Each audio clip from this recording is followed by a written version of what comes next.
Good morning students. आज हम सभी लोग नेक्स्ट चैप्टर की ओर बढ़ रहे हैं क्योंकि आपकी परीक्षाएं जो हैं वो बहुत ही नजदीक हैं।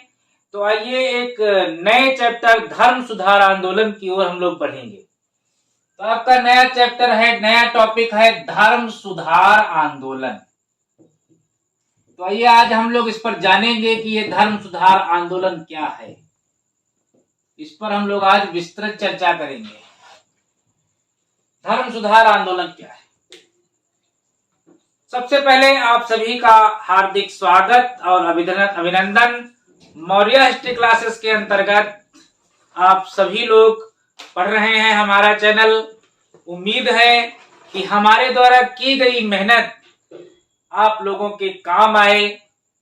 सबसे बड़ा परम सुख और संतोष हमारे लिए यही होगा। तो चलिए समय न गंवाते हुए सीधे हम लोग टॉपिक की ओर मुड़ते हैं और देखते हैं कि धर्म सुधार आंदोलन क्या है। तो धर्म सुधार आंदोलन आप देखिए, हम लोग सबसे पहले यूरोप में जब चलेंगे तो हमने यूरोप में क्या देखा कि जो प्राचीन काल का समय था, हम लोग देखते थे कि प्राचीन काल का जो समय था वो जागरण का काल था। अर्थात यूरोप में प्राचीन काल में जो लोग थे वो जगे हुए थे, यानी वो विचारों को तरजीह देते थे, अपनी बौद्धिक क्षमता, तर्क को जो है वो प्राथमिकता देते थे। और ऐसा आरंभ से लेकर 5वीं शताब्दी तक रहा। लेकिन जब 5वीं शताब्दी आई तो समय के साथ साथ चीजें बदलने लगी और जब मध्यकाल प्रारंभ हुआ तो मध्यकाल में क्या हुआ कि जो लोग थे, वहां के जो यूरोप के लोग थे, उन्होंने कहीं ना कहीं धीरे धीरे अपने आप को धर्म के भरोसे कर दिया, चर्च के भरोसे कर दिया। उन्होंने कहा कि जो होगा, जो किया जाएगा वो चर्च के द्वारा किया जाएगा। यानी कुल मिलाकर जो उन्होंने सोचने समझने की जो क्षमता थी उनके अंदर, तर्क करने की जो क्षमता थी, उस क्षमता को उन्होंने नजरअंदाज कर दिया। अब वो तर्क करना उन्होंने बंद कर दिया और उन्होंने कहा कि जब चर्च है तो हमें तर्क करने की क्या जरूरत है, हमें सोचने और समझने की क्या जरूरत है, क्योंकि जो चर्च कह रहा है वो सब सही है, उसके द्वारा कही गई बातें ही सही हैं और उन्हीं बातों को हम लोग मानेंगे। तो ऐसा वहां के लोगों ने जब क्या किया कि जो है अपने सोचने समझने की क्षमता को जब उन्होंने बंद कर दिया और सब कुछ चर्च के भरोसे कर दिया, तो हमने क्या देखा कि मध्यकाल में केवल दो ही चीजें बची, चर्च और धर्म। चर्च और धर्म।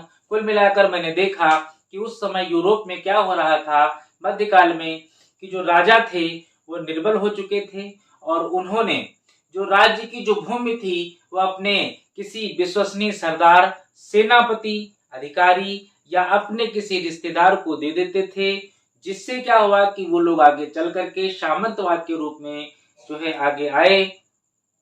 अर्थात जो है सामंतवादी व्यवस्था प्रारंभ हो चुकी थी और सामंतवादी व्यवस्था प्रारंभ हो जाने के बाद में हमने क्या देखा कि यूरोप में जो सामंत लोग थे उन्होंने किसानों पर, गरीबों पर अत्याचार करना प्रारंभ कर दिया। तो कुल मिलाकर जो समाज में सामंतवादी व्यवस्था उधर लगी हुई थी, इधर जो था चर्च एक राजनीतिक संस्था, धार्मिक संस्था से बदलकर एक राजनीतिक संस्था बन गई थी। अब चर्च जो थी वो राजा से भी बड़ी संस्था बन गई थी, यानी राजा भी अब चर्च के आगे जो था वो निर्बल प्रतीत होने लगा। तो कुल मिलाकर मैं कह सकता हूं कि मध्यकाल में क्या हुआ था कि चर्च और धर्म दो ही चीजें रह गई थी और इस प्रकार क्या हुआ कि समय के साथ साथ आते आते जो धर्म था, यानी जो चर्च था, तो उसमें अनेकों बुराइयां आ गई और वो बुराइयां इस कदर आ गई कि उन्होंने पूरे सामाजिक जीवन पर अपनी जो है गहरी छाप छोड़ ली। मैं कह सकता हूं कि पूरे जो है समाज पर जो है पूरी तरीके से समाज को अपने जो है पाखंडवाद, कर्मकांड, आडंबर जो भी था उसके घेरे में ले लिया। तो चलिए हम लोग अब धर्म सुधार आंदोलन के बारे में जानकारी करें क्या है। तो सबसे पहले आइए देखिए कि क्या है कि पूरे यूरोप में एक कैथोलिक धर्म चलता था, एक ईसाई धर्म था। यानी जो पूरा यूरोप था, इसमें आइए हम लोग देखें पहले क्या है कि एक धर्म है, कैथोलिक, और पूरे देश में एक जाति है, कौन? ईसाई। एक ईसाई है, यानी पूरा यूरोप ईसाई है, और एक धर्म है कैथोलिक। और ये जो कैथोलिक धर्म है कहा, यानी इसको कौन संचालित कर रहा है? रोम का पोप। इसका जो अध्यक्ष है वो कौन है? रोम का पोप। तो इस समय रोम के पोप की क्या स्थिति है कि ये राजा से भी बड़ा है। आप देखिए, स्थिति देखिए कि धर्म सुधार आंदोलन क्या है। तो हमने देखा, दो चीजें हमें समझ में आई। पहला कि जो पूरा यूरोप था उसमें एक जो बहुसंख्यक जाति थी वो थी आपकी ईसाई, और एक धर्म था, यानी धार्मिक दृष्टि से ये सभी लोग क्या थे? एक थे। ये भी आप देख लीजिए, यहां पे आप लिख लीजिए, धार्मिक दृष्टि से।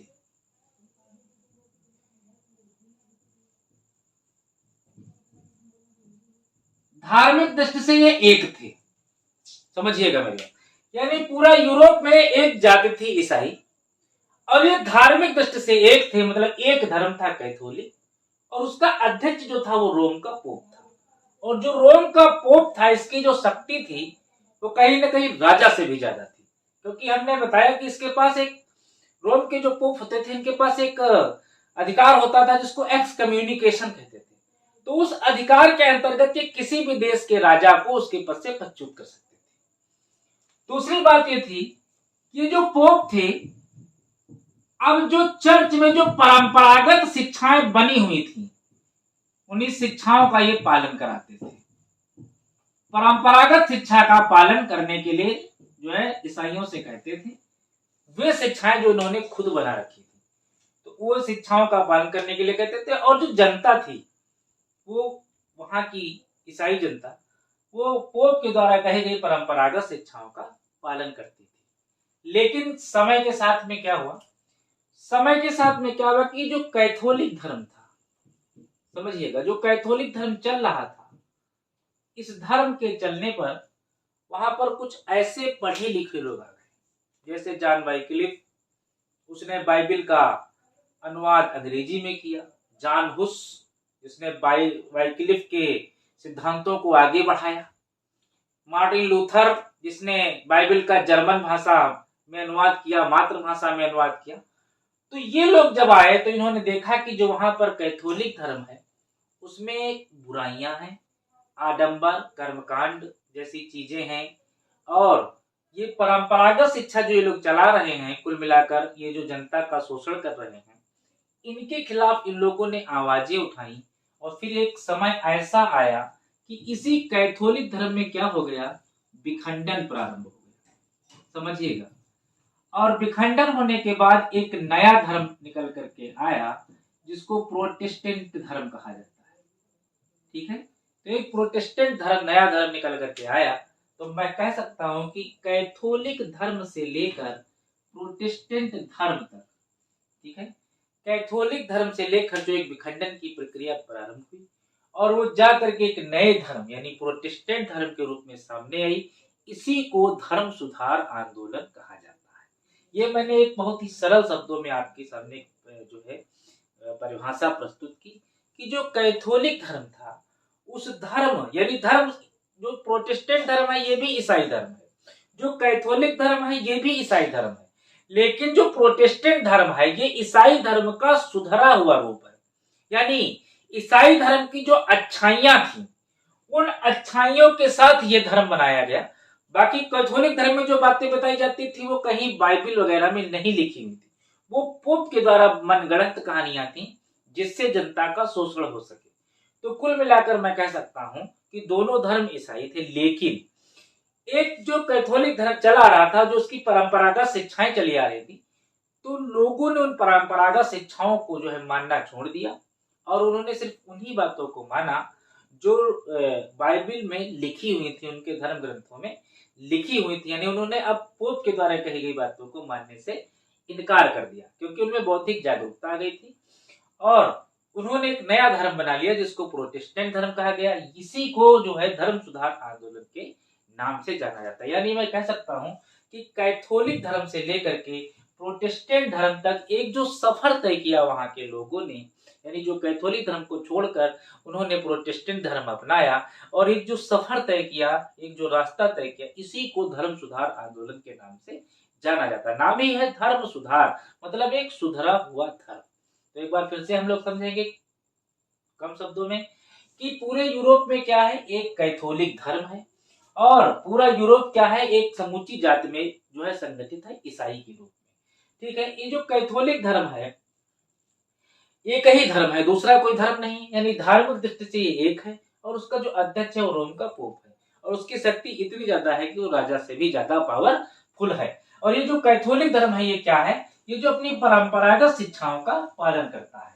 लेकिन समय के साथ साथ इस कैथोलिक धर्म में क्या हुआ कि विखंडन की प्रक्रिया प्रारंभ हुई और एक नया धर्म उभर करके सामने आया और बहुत सारे लोग कैथोलिक धर्म को छोड़कर प्रोटेस्टेंट धर्म से जुड़ते चले गए। इसी को धर्म सुधार आंदोलन के नाम से जाना जाता है। मतलब कैथोलिक धर्म से प्रोटेस्टेंट धर्म तक जो सफर तय किया गया धर्म सुधार आंदोलन के कारण, तो बहुत सारे कारण हैं। आइए सबसे पहले प्रथम कारण पर हम लोग चर्चा करेंगे। पहला कारण है चर्च की बुराइयां। चर्च की बुराइयां, तो धर्म सुधार आंदोलन में आप लोग देखें कि वहां पर जो चर्च था उस चर्च में बहुत सारी बुराइयां आ गई। कैसी बुराइयां?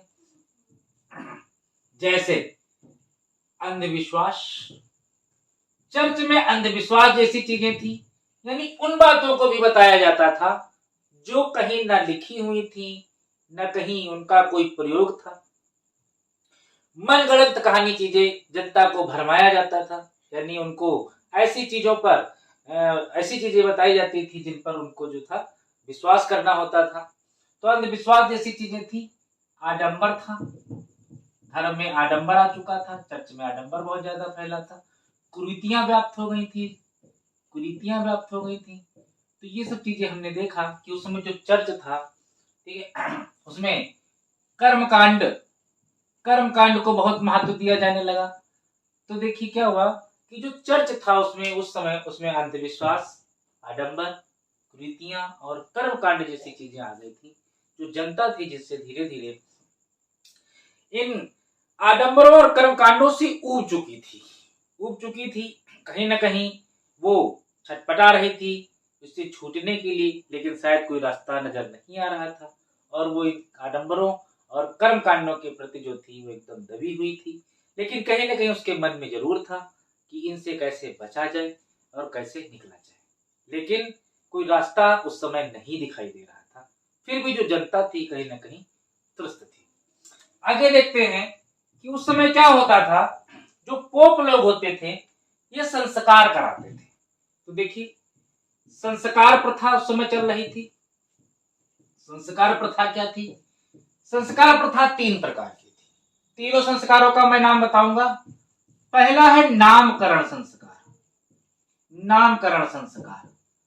इस संस्कार में क्या होता था कि जब कोई व्यक्ति का जन्म होता था, किसी बालक का जन्म होता था किसी व्यक्ति के यहाँ, तो उसका जो नाम रखने का जो अधिकार था वो केवल पोप को था।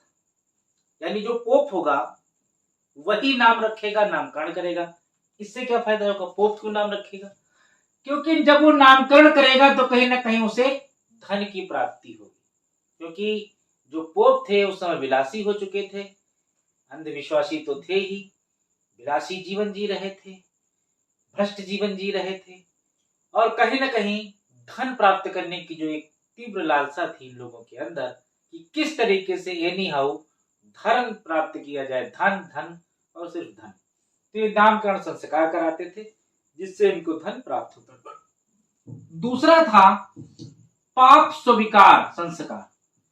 एक दूसरा स्वीकार संस्कार चलाते थे, पाप स्वीकार संस्कार। अर्थात इसके अंतर्गत क्या होता था कि जब कोई व्यक्ति होता था तो उसको 1 साल बाद चर्च में बुलाया जाता था। यानी पूरे 1 साल के बाद वो व्यक्ति चर्च जाता था और 1 साल में उसने जितने भी पाप किए उसको वो कन्फेशन रूम में जा करके पादरी से उन गुनाहों को, यानी जो पाप को कहता था, उसके बाद वो पादरी या बिशप या पोप जो भी है उसको रास्ता बताता था, तो उसके पाप से बचने के लिए वो उसको रास्ता बताता था।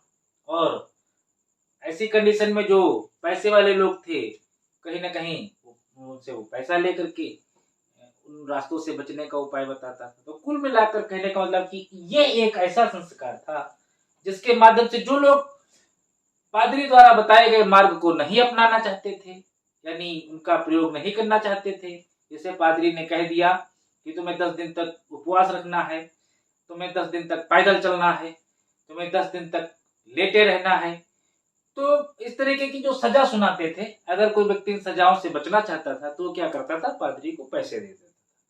तो पादरी जब पैसे पा जाते थे तो कहते थे कि ठीक है, अब तुम्हें ईश्वर ने क्षमा कर दिया, तो अब आपको ये सब सजा भुगतने की जरूरत नहीं है। तो कहीं ना कहीं आपका अब पाप जो है वो खत्म हो गया। तो ये पाप स्वीकार संस्कार एक ऐसा संस्कार था जिसमें हर व्यक्ति को वर्ष में एक बार जाना ही होता था और अपने पाप को स्वीकार करना होता था। उसके बाद पादरी उसकी सजा सुनाता था या उसके बदले में पैसे लेता था। तो कहीं ना कहीं एक ऐसा माध्यम था जिससे पोप लोग जो थे उनकी इनकम बहुत ज्यादा होती थी। सबसे ज्यादा जो थी, जो पोप की इनकम थी, वो इसी संस्कार से होती थी। तीसरा संस्कार था बुखारिस्ट, जिसे कहते थे बुखारिस्ट। बुखारिस्ट मतलब होता था परम प्रसाद, मतलब परम प्रसाद संस्कार। ये परम प्रसाद संस्कार था, परम प्रसाद संस्कार था। तो इसमें क्या होता था कि व्यक्ति को मोक्ष प्राप्त करने के लिए मार्ग बताए जाते थे कि आप कैसे मोक्ष प्राप्त करोगे, और मोक्ष प्राप्त करने के लिए आपको क्या कराना है, कहीं कोई हवन कराना है, कोई पूजा करानी है, कोई पाठ कराना है, कोई मार्ग कराना है, किस तरीके से आप जो है क्या करो, कहाँ धन खर्च करो जिससे आपको मोक्ष प्राप्त हो जाए। तो ये भी एक संस्कार था जो लोगों से कराया जाता था और इसके माध्यम से लोगों से धन कलेक्ट किया जाता था। तो ये ऐसी ऐसी बुराइयां आ चुकी थी। अभी आपने ऊपर देखा कि चर्च में बुराइयां व्याप्त हो गई थी, संस्कार के नाम पर लोगों से पैसा लिया जाता था। तीसरी बात क्या थी, हमने देखा तीसरी बात थी जो सामाजिक कारण। सामाजिक कारण में हम लोग देखेंगे सामाजिक कारण क्या है, इसके बारे में ये हम लोग देखें कि जो यूरोप का समाज है, पहले हम लोग ये देख लें कि कितने प्रकार का है। तो जो यूरोप का समाज है, सबसे प्रथम वर्ग में आते थे राजा आते थे, प्रथम वर्ग में राजा आते थे। उसके बाद कुलीन आते थे, प्रथम वर्ग में राजा आते थे, कुलीन आते थे। इसी वर्ग में सामंत वगैरह आते थे, इसी वर्ग में सामंत आते थे। द्वितीय वर्ग में पादरी आते थे और तृतीय वर्ग में जो थी वो आम जनमानस आता था। तो आम जनमानस आता था तो हम लोगों ने देखा कि जो ये राजा थे, जो कुलीन थे, सामंत थे, ये जो पादरी थे, इनका जीवन जो था वो बहुत ही वैभवशाली था, विलासिता से पूर्ण था। ये जीवन ऐश का जीवन जीते थे। इनके जीवन जीने की जो मूलभूत आवश्यकताएं थी वो सभी परिपूर्ण थी। लेकिन इसके बावजूद ये तृतीय वर्ग था, जो आम जनमानस का वर्ग था, इसकी संख्या ज्यादा थी, ये बहुसंख्यक थे। इनका जीवन बहुत ही दयनीय था। ये कृषि पर निर्भर थे। कहीं ना कहीं ये सामंतवादी व्यवस्था उस समय चूंकि चल रही थी, तो इनको इतना भी नहीं दिया जाता था ताकि इनका पेट भर जाए और ये अपना तन ढक सके। तो कहीं ना कहीं इनकी स्थिति जो थी वो बहुत ही ज्यादा गड़बड़ थी। तो मैं कह सकता हूँ कि जो तृतीय वर्ग था, इसके अंदर कहीं ना कहीं जो वहां पर जो व्यवस्था चल रही थी, जो पोप की व्यवस्था चल रही थी, जो सामंत की व्यवस्था चल रही थी, तो इनके प्रति इनके मन में असंतोष जरूर था।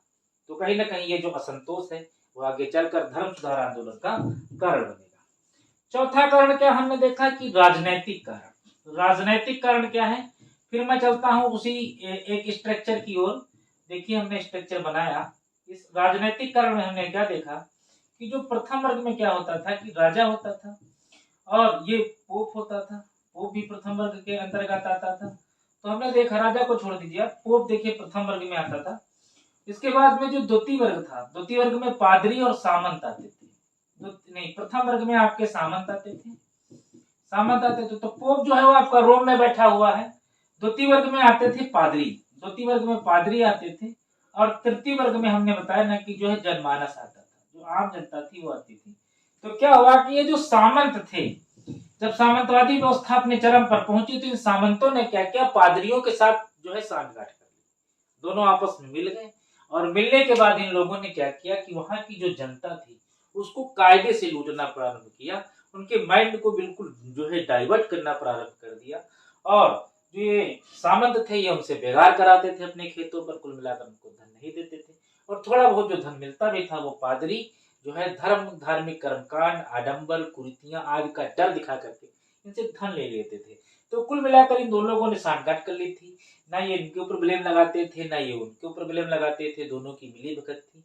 और राजा जो कि उस समय निर्बल हो चुका था, तो ऐसे में क्या है कि जो पूरी व्यवस्था थी वो इन्हीं दोनों के हाथ में थी। और चूंकि पूरी व्यवस्था इन्हीं दोनों के हाथ में थी तो ये जनता का पूर्ण रूप से जो है शोषण करते थे, जिससे क्या था कि कहीं ना कहीं स्वर्ग में एक बहुत बड़ा असंतोष उस समय व्याप्त हो गया। अगला कारण हमने देखा कि जो है आर्थिक कारण क्या है। आर्थिक कारण केवल हम लोग जरा देखेंगे कि आर्थिक कारण भी है इसका एक फैक्टर। तो देखिए वही चित्र हम फिर से बना रहे हैं कि जो प्रथम वर्ग था वो कहीं ना कहीं सामंतों का वर्ग था, दूसरा जो वर्ग था ये पादरियों का वर्ग था, और जो तीसरा वर्ग था ये जो है आम जनता इसमें आती थी, आम जनता आती थी। तो कहीं ना कहीं हम देख रहे थे कि जो सामंत और पादरी थे ये राज्य में किसी भी प्रकार का कर नहीं देते थे, कर इनको देने नहीं था, इनको लेना था। ये राजा को किसी प्रकार का कर नहीं देते थे। दूसरी बात राजा निर्बल भी था। तीसरी बात थी जो सामंत और ये पादरी थे ये आपस में इन्होंने अपना जो है गठजोड़ कर लिया था। तो कुल मिलाकर के जो जो आर्थिक जो कर था वो कहीं ना कहीं उसका जो पूरा बोझ था ये जो आम जनता पर पड़ता था। यानी पादरी लोग जो है जब उस समय धर्म जो था, चर्च जो था वो एक राजनीतिक संस्था बन चुकी थी और समाज के सामाजिक मामलों में हस्तक्षेप करने लगी थी। यानी जो आर्थिक क्रिया थी उसमें भी हस्तक्षेप करने लगी थी। एक समय तो ऐसा आ गया था कि जो जनता को राजा को अलग टैक्स देना होता था और चर्च को अलग टैक्स देना होता था। एक ही राज्य में टैक्स की दो स्लेबें आ चुकी थी। तो कहीं ना कहीं मैं कहूंगा कि जो वहां पर आर्थिक जो कारण था उससे भी जो जनता थी उसको कर का दोहरा मार उसको झेलनी पड़ती थी। तो कहीं ना कहीं ये जो आम जनता थी वहां की वो सामंतों और पादरियों के प्रति उसके अंदर असंतोष बैठ गया और आगे चलकर ये जो है आगे धर्म सुधार आंदोलन का कारण बने। आगे देखिए उसी समय क्या हुआ कि एक जो है घटना घटी। क्या घटना घटी? धर्म युद्ध। धर्म युद्ध क्या है कि उस समय क्या था कि ये जो यरूशलेम एक क्षेत्र पड़ता था। यरूशलेम एक ऐसा क्षेत्र था जो ईसाइयों का पवित्र क्षेत्र है। ठीक है, वहां पर प्रभु यीशु का जन्म हुआ था जो कि इस समय इजराइल में है। तो यहाँ पर एक ऐसा क्षेत्र है जहां पर सभी धर्मों की मैं कह सकता हूं कि चिन्ह देखने को आपको मिलेंगे। यहाँ पर हिंदू यानी सनातन धर्म के चिन्ह भी, इस्लाम धर्म के चिन्ह भी। हालांकि आगे चलकर क्या हुआ कि यरूशलेम पर कब्जा करने के लिए जो है दो धर्म आपस में भिड़ गए, एक ईसाई और दूसरे जो थे वो मुस्लिम थे, तुर्क थे। ठीक है, मुस्लिम यानी तुर्क थे, तुर्क जिन्होंने कुस्तुनतुनिया पर 1453 में अधिकार कर लिया था। तो ये तुर्क थे, तुर्क जो है वो भी यरूशलेम पर कब्जा करना चाहते थे और ईसाई भी जो है यरूशलेम पर कब्जा करना चाहते थे। इससे क्या हुआ कि इन दोनों के बीच में युद्ध प्रारंभ हो गया। तो ऐसी स्थिति में जो पोप था, पोप जो ईसाइयों का गुरु था, तो उसने भविष्यवाणी की थी कि जो है इस युद्ध में ये एक धर्म युद्ध है और इस युद्ध में जो जीत है वो ईसाइयों की होगी। लेकिन लास्ट में क्या हुआ कि ईसाई जो थे ये धर्म युद्ध हार गए और तुर्क ये युद्ध जीत गए। तो जिससे वहां की जो आम जनता थी कहीं ना कहीं उसको लगा कि जो पोप ने कहा था कि जीत हमारी होगी लेकिन मैं हार गया, तो कहीं ना कहीं उसके मन में ये चीज जरूर है कि कहीं ना कहीं गड़बड़ है। यानी जो पोप की बात जो है भविष्यवाणी वो सत्य हो गई, तो कहीं ना कहीं ऊपर गड़बड़ है। जिससे क्या हुआ कि वहां की जो जनता थी वो सोचने पर विवश हुई, उसका थोड़ा सा जो माइंड था वो डाइवर्ट हुआ, तो वो सोचने पर विवश हुई कि कहीं ना कोई प्रॉब्लम है जरूर। उसी समय क्या हुआ कि पूंजीवाद का उदय हुआ। आप देखिए पूंजीवाद का उदय हुआ। पूंजीवाद का उदय का मतलब यह है कि उस समय सामंतवादी व्यवस्था चल रही थी। तो इसी सामंतवादी व्यवस्था के अंतर्गत एक मध्य वर्ग आ गया था, यानी पूंजीवाद का उदय हुआ। इस पूंजीवाद के उदय में क्या हुआ कि एक नए वर्ग का उदय हुआ, मध्य वर्ग का उदय। तो ये जो मध्य वर्ग का उदय था इसने क्या किया, कृषि को करना मंजूर नहीं किया। इसने कृषि की ओर ध्यान नहीं दिया, कृषि को कंप्लीटली निग्लेक्ट कर दिया और ये मुड़ गया व्यापार की ओर मुड़ गया। उसने व्यापार करना प्रारंभ कर दिया क्योंकि उस समय भौगोलिक खोजें हो चुकी थी, नवीन खोजें हो चुकी थी। अनेक नाविकों ने भारत, अमेरिका, ऑस्ट्रेलिया जैसे नए नए देशों की खोज कर ली थी। तो ये लोग वहां पर आकर के व्यापार कर रहे थे। तो व्यापार कर रहे थे तो तब इन्होंने क्या कहा तब इन्होंने ये जो पूंजीवादी लोग थे, इन्होंने अपने व्यापार में हस्तक्षेप की नीति अपनाई। इन्होंने कहा कि मैं व्यापार तो कर रहा हूं, लेकिन अपने व्यापार में मैं जो है पोप यानी जो चर्च है, मैं चर्च का हस्तक्षेप नहीं चाहता। दूसरे जो सामंत हैं, मैं इनका हस्तक्षेप नहीं चाहता। तो कहीं ना कहीं इन्होंने जो है हस्तक्षेप की नीति का समर्थन किया और पूंजीवादी की व्यवस्था का उदय हुआ। तो ये लोग जब पूंजीवादी व्यवस्था का उदय हुआ, तो इन्होंने क्या किया, अपने लिए नवीन नगरों का निर्माण कराया, अलग नगरों का निर्माण कराया, और वहां पर इन्होंने पोप या फिर जो सामंत थे उनकी एंट्री ही नहीं दी। बोले तुम्हारा यहाँ कोई काम नहीं, तुम्हारा अलग मामला है, तुम लोग उधर रहो, हमसे इससे मतलब नहीं है। तो इससे जो और जनता बची हुई थी, कहीं ना कहीं वो जो है, इन्होंने क्या किया, जो इस वर्ग में जो मध्य वर्ग जो थे, इसमें अनेक विद्वान जो थे, शिक्षक थे, वकील थे, डॉक्टर थे, जो है कारीगर थे, जुलाहा थे, बुनकर थे, हस्तशिल्पकार थे। तो ये बुद्धिजीवी वर्ग के जो लोग थे, इन्होंने पोप की जो है जो कर्मकांड चल रहा था, अंधविश्वास चल रहा था, उसको इन्होंने मानने से इनकार कर दिया। तो इसको देखकर जो जो आम जनता थी, उसने भी धीरे धीरे जो है इनकार कर दिया, और जो है आगे चलकर धर्म सुधार आंदोलन का कारण बनेगा। तो ये सभी कुछ कारण थे जो मैंने आपको बताया, आगे चलकर धर्म सुधार आंदोलन का कारण बनेंगे। उसी समय क्या हुआ कि मार्टिन लूथर नाम का एक व्यक्ति आया, जो जर्मनी का रहने वाला था, और उसने क्या किया, बाइबिल का मातृभाषा में अनुवाद किया। मातृभाषा में अनुवाद करने के बाद उसी समय सन 1600 में गुटनबर्ग ने छापे खाने का आविष्कार किया, और जो है जो किताबें थी वो आम जनमानस में, जो बाइबिल था वो आम जनता तक जो है पहुंचने लगा। लोगों ने उस आम भाषा में बाइबिल को पढ़ा, तो उसने देखा कि इसमें तो वे बातें लिखी हुई नहीं है जो हमको पोप वगैरह बताया करते थे। तो उसमें क्या हुआ कि लोग जो है फिर इस कैथोलिक धर्म को छोड़ करके प्रोटेस्टेंट धर्म की ओर मुड़ने लगे। यानी उनमें क्या हुआ, स्वतंत्र चिंतन पर इन्होंने बल दिया। स्वतंत्र चिंतन ये लोग करने लगे, और इन्होंने जो है कैथोलिक धर्म को छोड़कर प्रोटेस्टेंट धर्म का जो है इन्होंने समर्थन करना प्रारंभ कर दिया। इस प्रकार मैं कह सकता हूँ कि जो है प्रोटेस्टेंट धर्म का उदय हो गया। ठीक है, प्रोटेस्टेंट धर्म का उदय हुआ, और यहीं से क्या हुआ, धर्म सुधार आंदोलन प्रारंभ हो गया। बहुत सारे लोग जो थे वो कैथोलिक धर्म को छोड़कर प्रोटेस्टेंट धर्म में जुड़ने लगे, और धीरे धीरे प्रोटेस्टेंट धर्म में जुड़ने वाले लोगों की संख्या लाखों के ऊपर निकल गई। तो ये एक बहुत बड़ी क्रांति होगी। हालांकि वहाँ के जो चर्च के जो पोप थे, सामंत थे, उन्होंने इस आंदोलन को दबाने का प्रयास किया, लेकिन वो असफल हो गए, क्योंकि एक बहुत बड़ी जनक्रांति, एक बहुत बड़ा जनसमूह प्रोटेस्टेंट धर्म के साथ में आ चुका था। दूसरे जो वहाँ के जो राजा थे, जो सामंतवादी व्यवस्था से उठ चुके थे, उन्होंने भी प्रोटेस्टेंट धर्म का समर्थन किया। इससे क्या हुआ कि यह आंदोलन पूर्णतया सफल हो गया। तो इसी के साथ धर्म सुधार आंदोलन के कारणों पर आज हम लोगों ने प्रकाश डाला, और इनकी हेडिंग्स के बारे में आप पढ़ते रहेंगे। और कल एक नए टॉपिक के साथ हम लोग उपस्थित होंगे, मार्टिन लूथर के साथ। देखिए मार्टिन लूथर ने क्या इसमें योगदान दिया है। एक नए टॉपिक के साथ हम लोग उपस्थित होंगे। तब तक के लिए थैंक यू।